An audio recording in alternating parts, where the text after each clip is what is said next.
Shalom.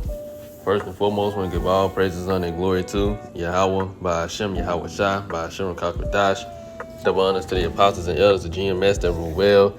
Peace, love, and salutations to all the brothers out there pushing this word of sincerity and the truth. Shalom to the brothers, sisters, and children out there keeping this word of sincerity and the truth. Okay, I'm going to make this quick. I ain't going to make it too long. I'm gonna just read the title of this article as it stood out to me. As it says, her mom is pregnant at 46. The baby daddy took off, and now her mom is trying to make her raise this kid with her. And the fact that an article was posted with this type of title, it already let me know that this wasn't an Israelite. And they don't tell you, which I didn't read the article, but and I'm not going to read it, but I'm I'm assuming just from the title alone that this is not an Israelite, because as we all know, this is the typical Israelite experience on this side, where you have single mothers, and then the fact that they show a picture, they said it's not the real people. They were just showing a picture to give an illustration, and they got Edomites on here. That just further the proof, because they didn't even put it out there. They didn't put out if it was an Israelite or whatever nationality, whatever nation. But the fact that an article came out about it, because again, it's already known that a lot of the Southern Kingdom women, so-called black women, are considered single mothers. So the fact that they put an article about this just to talk about something like this, and I'll read the first paragraph. I'll read the first and second paragraph, maybe.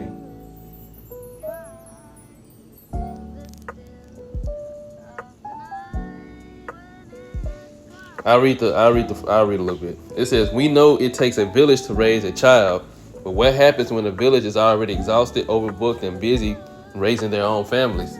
This is how you know it's talking about Edomites.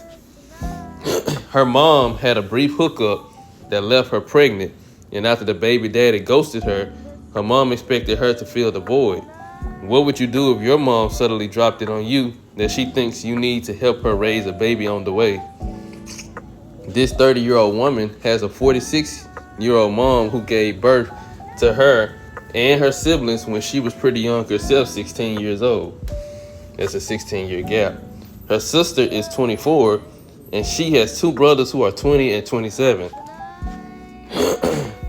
A couple of months ago, her mom met a guy and started hooking up with him. There's trouble in paradise, though, as her mom is currently pregnant with this man's baby, and he blocked her mom and vanished after she shared the news with him. She decided to keep the baby, which is fine, that's her choice, but she's already started talking about how we're all gonna need to help out, because pregnancy at her age is harder, and raising a newborn alone is gonna be tough, and she can't do it without us, she explained. Which now I'm intrigued to read a little bit more. Like what? I have 3 kids under 7. My brother has 2 toddlers. My sister lives in another city. My youngest brother is in the middle of his degree and barely has time to sleep, let alone babysit. None of us lives with her. We all have our own stuff going on, and she's acting like this is going to be some big family project where we all pitch in constantly. She eventually put her mom in her place and said that she adores her. The baby is hers, so she and her siblings can be expected to help care for the infant along with her. She and her siblings have lives of their own and many commitments, leaving virtually no time to help raise a kid that's not even their own. She made it clear to her mom that if she wants to keep the baby, she needs to come to terms with being a single mom lacking a support system.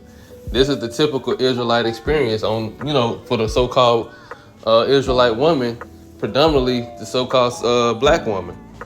Now, this is actually becoming more and more common amongst Edomites.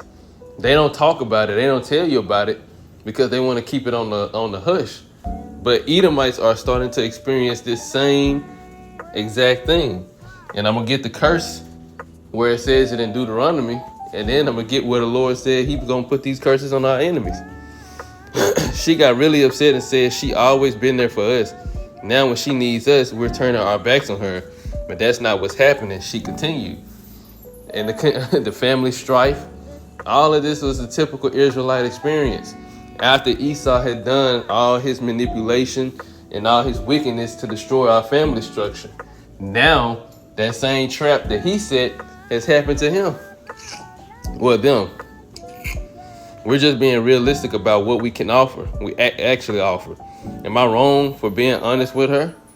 Her mom is an adult who is capable of making her own choices and living with the consequences. If she wants the baby so badly, she has to be on board with raising the baby alone. I am proud of her for telling her mom the truth, despite that not being easy to do. It's better to set the expectations now before the baby is born, so hopefully her mom gets a clue. What do you think? If a parent chooses to keep a baby knowing the father is out of the picture, is it fair to assume that their adult children will fill that void?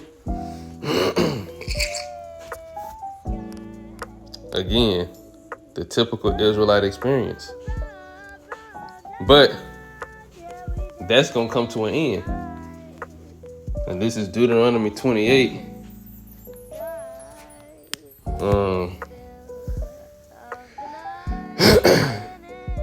And 54.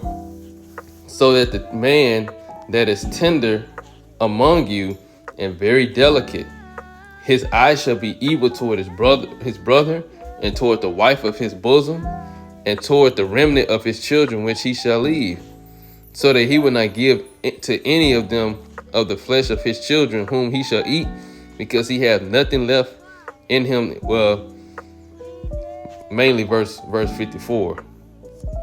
And I'm gonna get it. Let me see what it said in the NLT. The most tender-hearted man among you will have no compassion for his own brother, his beloved wife, and his surviving children. As you can see, that's the Israelite experience because of the curses. The BBE, the man that among you who is soft and used to comfort will be hard and cruel to his brother and to his dear wife and to those children whom are still living. And in that case, it hasn't been born yet. He already left before the child was born. But again, that's the Israelite experience. Now Esau, which I assume is an Edomite because it's an article and it's protecting the identity of the people involved, I'm assuming it's Edomites. This Deuteronomy 30:7. And the Lord thy God will put all these curses upon thy enemies and on them that hate thee, which persecuted thee. So now you got, which again, this ain't nothing new, but it's becoming a more and more prevalent thing. You got, which we don't even, it didn't go into the reason why the mom was single in the first place. If she was single, say she was hooking up with somebody, it don't go into it. If she was 46, ain't no telling if her and her husband, her original husband, divorced, or if he's, passed away or whatever the case may be. But she wound up getting pregnant at 46 and is keeping the baby. And now she's going to be a single mother. But again, you got Israelite women that experienced that at a very young age. Now she got to experience it at an older age, and it's going to be, and they already said it's going to be much harder. In the article, she, her mom was complaining that it's going to be much harder for her since she's older. But, these Edomites are finna experience these curses on a whole nother level. And depending on when this article was actually, or when it actually took place, which it said, I think it said a day ago. But if this is recent, now they got to do it in this economy, which is going to be even worse. So I just wanted to touch on that real quick. These curses are about to really take hold of these other nations, especially Esau. So on that note, I want to give all praises, honor, and glory to Yahweh, by Hashem Yahweh Shai, by Hashem Kakwadash. Double honors to the apostles and elders of GMS that rule well. Peace, love, and salutations to all the brothers out there pushing his word, sincerity, and the truth. Shalom to the brothers, sisters, and children out there keeping his word, sincerity, and the truth. Until next time, shalom.